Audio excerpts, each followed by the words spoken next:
what aspect of leadership, should you think that the training intervention should really focus upon? Sorry, what intervention?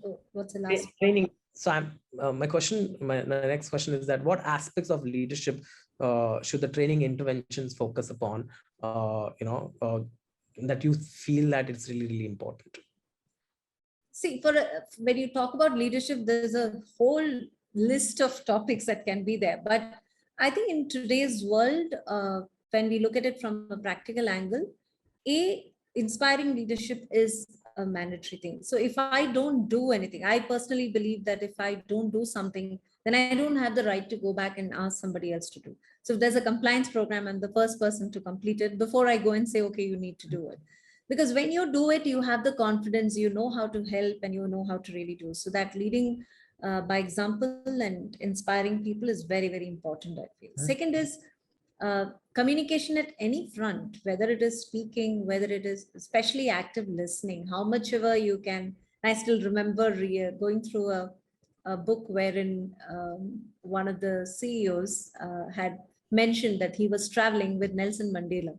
And he said, after everything was over, I was so surprised that I went on talking, but he hardly said, one or two sentences. And he was very keenly listening to me. So that not just makes the other person feel very respectful that you are really doing, you can really understand a lot of things when you start listening. So active listening is something I guess every leader should probably learn. It's not easy to always practice also. And a lot of times with the pressures that we have a tendency to cut across and say, oh, I assume certain things and then go back and say, so that will not be there.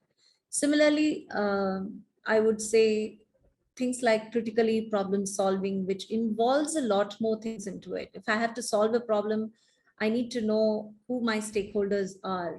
I need to understand them, see how I can influence. I need to have a credibility, which means that I have to have a learning into that constantly and lifelong learning being practiced. I also have to practice resilience because they may be coming from a different perspective altogether, wherein you may have frustrations, things may not work in the right manner. How quickly can you bounce back? So I think in that entire complex problem solving, a lot of these other aspects also gets built in. So I wouldn't like package only one or two. I would say based on the role and where you are, you may want to bring in all these aspects.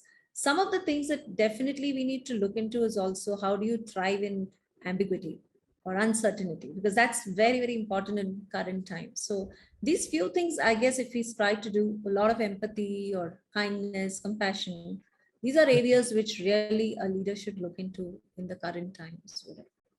So we do have programs, either it is a host of, collection of modules, or we give it as separate modules where, anybody can come in and then do. But we have identified on some of these aspects when it comes to leadership.